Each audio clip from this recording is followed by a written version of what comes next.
Yeah, I guess so. I mean, I know you mentioned having a chronic shoulder pain in the book, and this Mm. kind of led you on to a bit of a journey to find out, how to correct it. It must be broken in some way, perhaps, and I'm paraphrasing you, but and that led you to an insight of your own, which was a bit of a breakthrough. So I'd love you to talk us through the chronic shoulder pain you had, how it came about, and what it led you down a path to.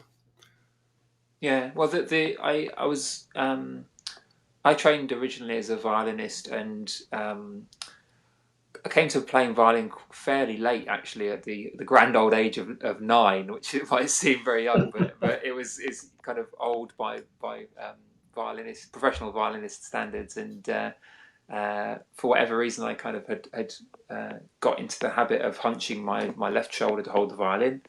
It looks like violins are held that way. You'd think they were, but they're meant to be balanced. And so over years of doing this, I'd kind of hurt myself. And by the time I was, I guess, 19, 20, something like that, when I was studying at university and then abroad at a music college, um, I was in pretty serious pain. So I could make it through orchestral rehearsals, um, but I'd need to be drugged up, or I'd need to stretch afterwards, or have like a hot shower, or something.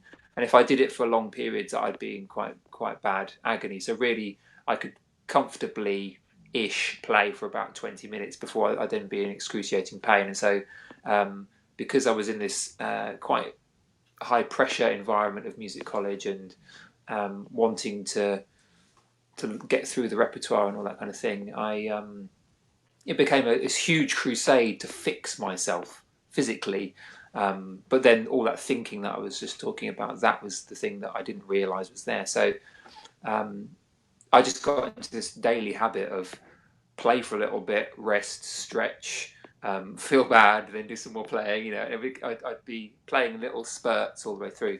And then I think the thing you're referring to is in one summer I was on a bit of a break from playing the violin, so I think I was still a student, but I went to a concert in the Albert Hall.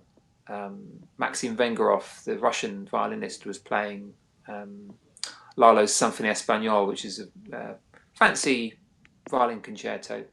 Kind of explodes into action in the first few bars,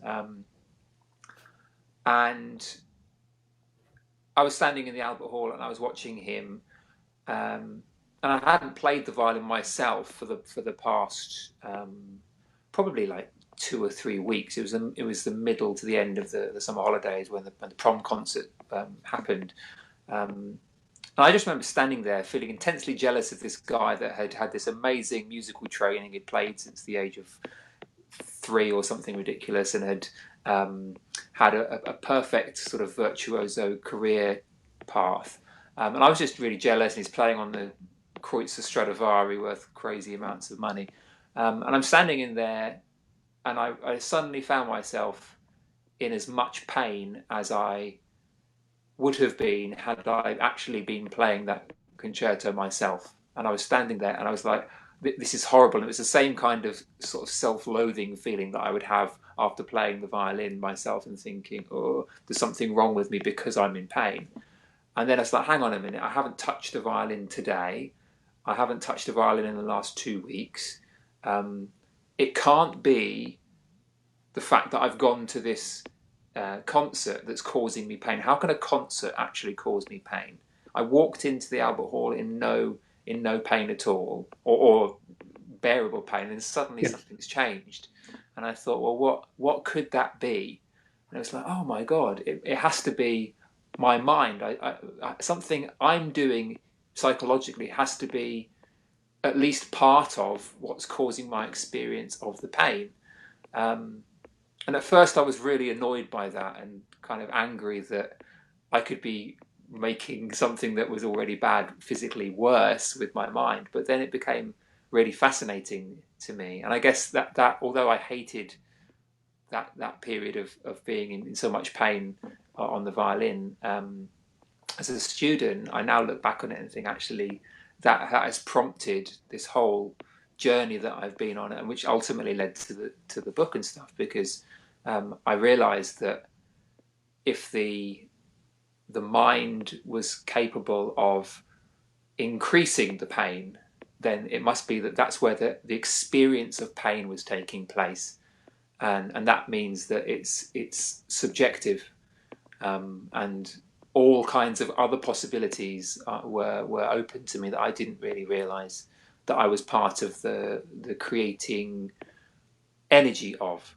Um, so I'm actually very, very grateful for the pain that I was experiencing at those times, because it kind of opened the doorway to this journey, and then it prompted a load of reading and attending courses, and I stopped looking for pills and doctor's appointments. It suddenly became about psychology. Um, yeah, so quite it was quite an epiphany for me, that one, actually.